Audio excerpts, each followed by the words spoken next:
আসসালামু আলাইকুম friends, welcome back to my cooking channel Milis cooking corner. আশা করছি আল্লাহর রহমতে সবাই অনেক ভালো আছেন। আজকে আমি আপনাদের সাথে শেয়ার করব 16 আনা বাঙালিয়ানা একটি রেসিপি। আজকে তৈরি করব মজাদার পায়েস, যেটা বিশেষ কোনো অকেশন ছাড়াও প্রতিটা বাঙালির ঘরে ঘরে প্রায় রান্না হয়েই থাকে। চলুন দেখে নেওয়া যাক কিভাবে পায়েস রান্না করলে সকলে আপনার প্রশংসা করতে বাধ্য হবে। আর রেসিপিটি দেখতে দেখতে আমার চ্যানেলটি সাবস্ক্রাইব করার অনুরোধ রইল। পায়েস রান্নার জন্য আমি গরুর দুধ ও প্যাকেটের পাউডার দুধ দুটোই ব্যবহার করব। আপনারা চাইলে শুধু গরুর দুধ দিয়েও পায়েসটা রান্না করতে পারেন, তবে আমার মতো করে রান্না করলে টেস্টটা কিন্তু বেশি ভালো আসবে। এখানে আমি মোট 2 লিটার দুধ ব্যবহার করব পায়েস রান্নার জন্য, তাই 1 লিটার গরুর দুধ নিয়েছি আর এর সাথে অ্যাড করেছিলাম 1 লিটার পানি পাউডার দুধটা মেশানোর জন্য। 100 গ্রাম পাউডার দুধের জন্য 1 লিটার পানি যথেষ্ট। 100 গ্রাম পাউডার দুধটা যদি মেজারমেন্ট কাপে মেপে নেন তাহলে সেটা কিন্তু 1 কাপই হবে। এখান থেকে আমি 2 টেবিল চামচ মতো সরিয়ে রেখেছি রান্নার শেষের দিকে ব্যবহার করার জন্য। গুঁড়ো দুধটা আমি পানির সাথে ভালোভাবে মিশিয়ে নিয়েছি। এরপর এতে দিয়ে দিলাম এলাচ। এলাচের মুখটা একটু ফাটিয়ে নেবেন, তাহলে ফ্লেভারটা ভালো আসবে। এরপর দিয়ে দিলাম তেজপাতা। এতক্ষণ কিন্তু চুলাটা অফ ছিল। এ পর্যায়ে আমি চুলাটা অন করে দুধটা 1 মিনিট মতো বলক উঠিয়ে জাল করে নিব। এরপর দিয়ে দিব পায়েস রান্নার জন্য চাল। এখানে আমি 200 গ্রাম চিনি গুঁড়া চাল ব্যবহার করছি।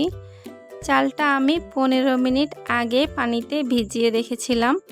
এরপর 5 মিনিট মতো ভিজিয়ে রেখে 10 মিনিট একটা স্ট্রেনারে রেখে পানিটা ঝরিয়ে নিয়েছি। চালটা পাত্রে অ্যাড করার পরপরই কিন্তু নেড়ে দিতে হবে, তা না হলে পাত্রের তলানিতে চালটা লেগে যাবে।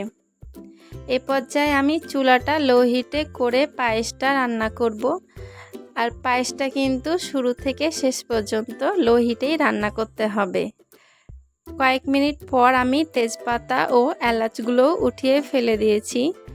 দুধ দিয়ে তৈরি খাবারে এলাচ ও তেজপাতা কিছুক্ষণ রেখে উঠিয়ে নিলেও সম্পূর্ণ ফ্লেভারটা পাওয়া যায়, বেশিক্ষণ রাখার প্রয়োজন পড়ে না।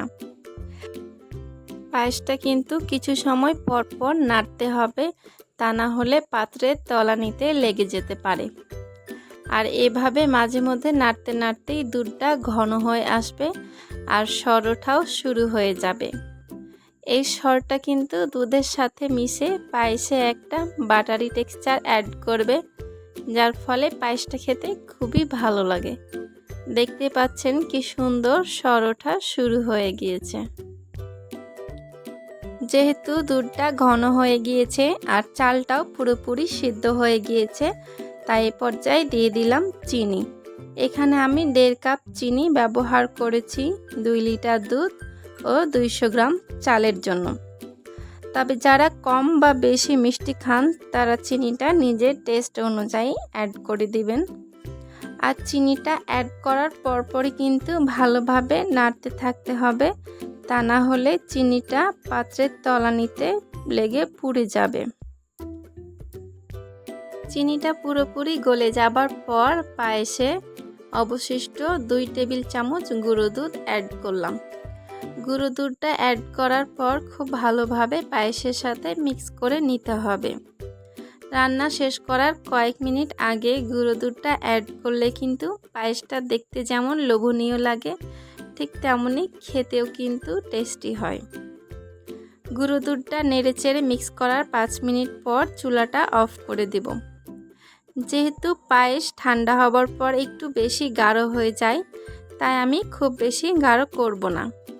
চুলা অফ করার সময় পায়েসের ঘনত্বটা কেমন থাকবে একটা চামচ দিয়ে পায়েসটা নেড়েচেড়ে আমি আপনাদের সেটা বোঝানোর চেষ্টা করেছি। আশা করছি ভিডিওটি দেখে বুঝতেই পারছেন। যেহেতু আমার পায়েস রান্না হয়ে গিয়েছে, তাই এই পর্যায়ে চুলাটা অফ করে দিলাম। আমার পায়েস রান্না করতে মোট 45 মিনিট সময় লেগেছে। দেখতেই পাচ্ছেন পায়েস ঠান্ডা হবার পর কতটা ঘন হয়ে গিয়েছে, একদম পারফেক্ট ঘনত্ব এসেছে। আর দেখতেও কিন্তু একদম বাটারের মতো সফট আর স্মুথ লাগছে। আশা করছি আমার রেসিপিটি ফলো করে নেক্সট টাইম পায়েস রান্না করবেন। আর খেতে কেমন হয়েছে সেটাও কিন্তু কমেন্টে জানাতে ভুলবেন না। রেসিপিটি ভালো লাগলে আমার চ্যানেলটি সাবস্ক্রাইব করে পাশে থাকা বেল আইকনটি প্রেস করে দিবেন। দেখা হবে পরবর্তী ভিডিওতে নতুন কোনো রেসিপি নিয়ে। সবাই অনেক ভালো থাকবেন। আল্লাহ হাফেজ।